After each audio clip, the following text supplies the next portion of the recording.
어린 시절에는 제대로 된 장난감이 아니어도 뭔가 작은 종이나 작은 구슬 네. 혹은 뭐 물건에서 떨어진 작은 조각으로 이렇게 좀 만들어서 재미나게 놀았던 그런 추억이 있는데 어른이 되고 나서는 이제 뭔가 자꾸만 그 새로운 것을 소비하고 있지 않나 싶어요. 네, 그렇습니다. 네. 이런 소비가 쌓이고 쌓여서 폐기물이 되고 이 폐기물들이 환경을 파괴하게 되는데요. 네. 그래서 소비를 줄이고 지구를 살릴 수 있는 현명한 방법 중에 하나인 재활용 공예가 양성에 대해서 알아보겠습니다. 네, 청주시 새활용시민센터의 여무관장과 함께 얘기 나누겠습니다. 어서 오십시오. 안녕하세요. 네, 안녕하세요. 네. 자, 먼저 이제 재활용 얘기를 좀 먼저 해보겠습니다. 재활용에서 한 단계 좀 넘어간 단계다 이렇게 보면 되겠죠. 네, 맞습니다. 네네. 재활용은 자원순환의 하나의 방법인데 네네.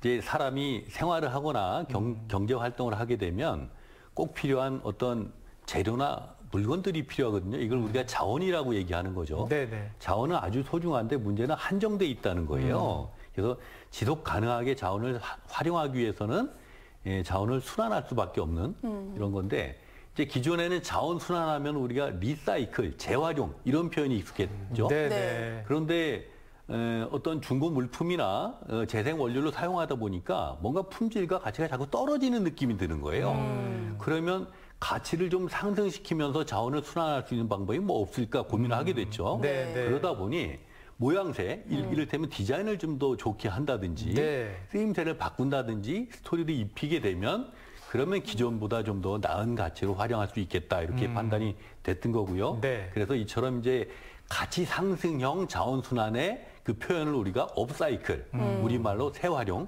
네. 이렇게 표현을 하게 된 겁니다. 그렇군요. 네, 그런데 특히나 우리 지역에는 재활용 시민센터가 있어서 시민들이 재활용을 더 접하기 쉬운 환경이 아닌가 싶어요. 네, 참 좋은 센터죠. 네. 그렇죠. 네. 기초지방자치단체에 현재 이제 4개의 유사한 센터가 운영되고 있는데 네. 우리 청주 새활용 시민센터가 제일 규모도 크고 활동도 열심히 하는 거로 정평이 나 있는데요. 네. 청주 새활용 시민센터는 자원순환 활성화 그리고 새활용 문화 확산을 위해서 만들어진 청주시의 복합 시설입니다. 네. 처음 만들어진 위치는 주성동이죠. 주성동 수rum제 부근에 위치돼 있고요. 2019년 11월에 개관해서 현재까지 우리 풀꿈환경재단에서 위탁 운영을 하고 있고요. 네네. 주된 활동들은 일단 시민들을 위한 전시 홍보, 그다음에 체험 교육, 실천 활동들 전개하고 있고요. 그다음에 재활용 공예 활성화, 또 이제 자원순환 정책 발굴이나 자원순환 네트워크 구축을 하면서 자원순환의 플랫폼으로서 어떤 기능을 정착하기 위해서 노력하고 있고요. 네. 최근에 이제 이러한 시설들이 막 늘어나고 있는데 일종의 그런 시설을 준비하는 지자체의 하나의 벤치마킹 사례로 이렇게 부각이 되고 있습니다. 네. 네. 이 운영하고 계신 여러 가지 프로그램들 저도 이제 촬영을 몇 번 가봐서 해본 적이 있는데요. 이번에 그 특히 재활용 공예 양성 과정을 모집한다고 들었습니다. 재활용 공예가 어떤 분들을 말하는 건가요? 뭐 일종의 청주형 업사이클러 자체를 우리가 이제 새활용 공예가 이렇게 설정을 좀 해봤고요. 그래요. 네. 사실 우리 청주가 지난 20년 동안 국제공예 비엔날레를 운영해 왔었던 공예 도시 아닙니까? 네. 우리는 여기에 이제 두 가지를 좀 보태보자 이런 취지가 되겠는데요. 하나는 시민 속에 잠재되어 있는 공예 재능을 끄집어내서 시민 공예가들을 많이 양성해 보자. 네. 일종의 이제 공예의 대중화를 실현해 보자 이런 취지가 한 가지 있고요. 네네. 또 한 가지는 이제 공예와 업사이클을 결합시켜 보자. 이를테면 안 쓰는 혹은 버려지는 물건이나 재료를 활용해서 공예 활동을 하는 거죠. 공예 소재로 네. 이렇게 하자는 취지가 되겠고요. 뭐 다양한 활동을 하고 있는데 가장 중요한 새활용 공예가 양성 과정을 하게 된 건 2020년부터니까 이제 이미 4회째 진행을 해서 네. 현재 40명의 시민 공예가들이 활발하게 활동을 하고 있고요. 네. 이번에 이제 5기 양성 과정을 준비하고 있는데 5월 달부터 진행을 합니다. 현재 참가자 모집을 하고 있고요. 모집 인원은 20명, 참가는 무료입니다. 좋네요. 그래서 이제 좀 재능 있는 시민들의 관심 참여를 좀 바라는데요.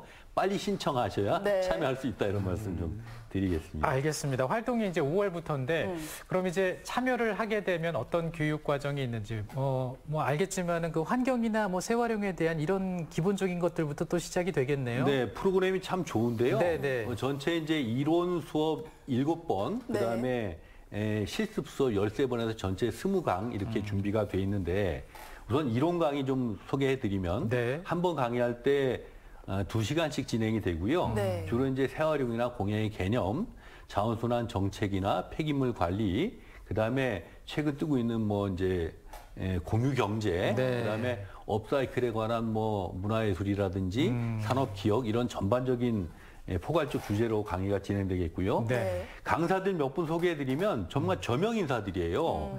강진숙 광명 업사이클 아트센터 대표, 또 윤대영 서울재활용 프라자 전문위원, 네. 또 장우철 광주공유센터 대표, 홍수열 자원순환 경제사회연구소장 뭐 이런 등등.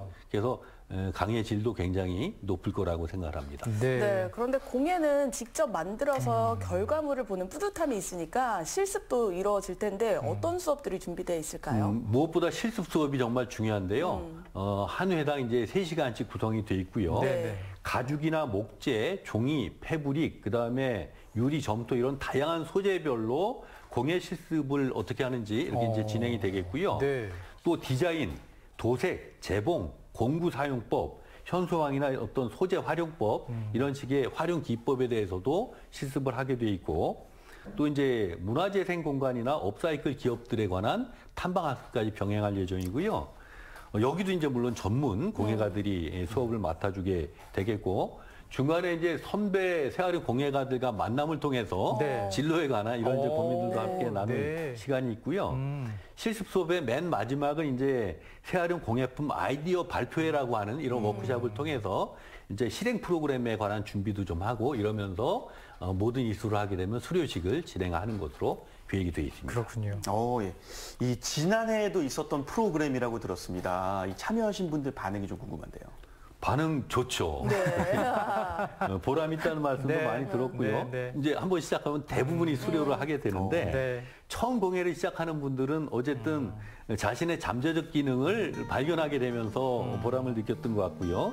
이미 공예를 해왔던 분들은 새로운 공예 전반에 관한 경험이나 이해를 폭넓게 이렇게 배울 수 있어서 만족했고요. 네.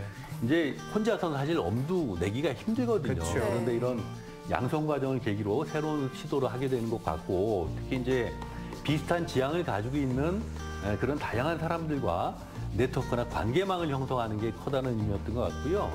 제가 얼마 전에 이제 이 양성 과정에 참여했던 공예가 한 분이 공방을 냈는데 써니캔 아트센터라고 이제 개관했거든요. 네, 네. 축하 방문도 갔다 왔는데 이런 걸 보면서 느낀 게 어떤 거냐면 민들레 씨앗이 퍼져나가서 새로운 꽃이 피는 것처럼 네. 이렇게 이제 재활용 공예가들이 청주 전역에 이렇게 정착해 나가는 모습을 보면서 후배 공예가들이 볼 때도 굉장히 고무적으로 이렇게 느껴지지 않나 생각이 되고 있습니다. 네, 이렇게 좀 여러 가지 다양한 그 활동 참여할 수 있는 것들이 있는데 이제 지구의 날 행사도 관련해서 얘기를 좀 들어보고 싶은데 저희가 이제 시간이 끝날 때가 됐습니다. 원장님, 네. 마지막 말씀 좀 해주시죠.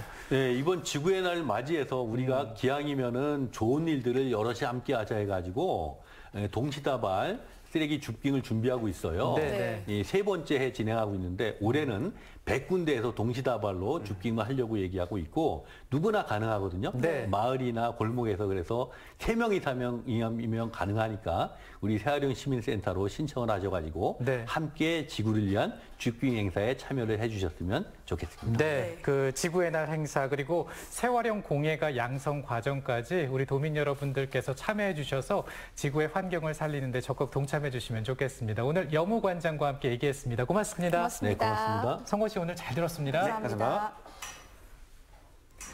날이 따뜻해지면서 운동하시는 분들 많이 볼 네. 수가 있습니다. 그런데 이제 축구 같은 격렬한 운동을 하면서 이제 무릎 관절 다치는 시기가 있으니까 조심하셔야 되죠. 네, 그렇습니다. 가장 흔한 부상이 십자인대 파열이라고 하는데요. 네. 운동하기 전에 10분에서 20분 정도 스트레칭 그리고 준비 운동 해주면 예방할 수 있다고 하니까 참고해 보시기 바랍니다. 네, 주말까지 편안하고 또 건강하게 보내시고요. 저희는 다음 주에 또 인사드리겠습니다. 고맙습니다.